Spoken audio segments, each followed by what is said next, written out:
Não esqueça de se inscrever no canal, ativar os sininhos e deixar aquele super like. Gente, eu preciso contar uma coisa. Eu falei aqui da minha lerdeza, né? Que já estou me sentindo muito lerda e meio burra mesmo nessa gravidez. E dos meninos também foi assim, as duas primeiras. Mas acho que foi mais pro finalzinho. Essa já tô achando assim, barriga enorme, a lerdeza já tá tudo por aqui. E aí, aconteceu uma coisa hoje que eu falei assim, gente, mas será que é isso mesmo? Será que tá tudo bem? Eu me perdi dentro do meu próprio condomínio, que eu moro há anos. Eu me perdi. Peguei um caminho errado.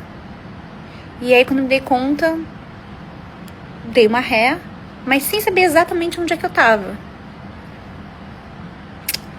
É isso mesmo, né? É da gravidez mesmo, né? Pode confiar. Gente do céu. Bom, não esquecendo meus filhos, tá? O resto já dá um jeito.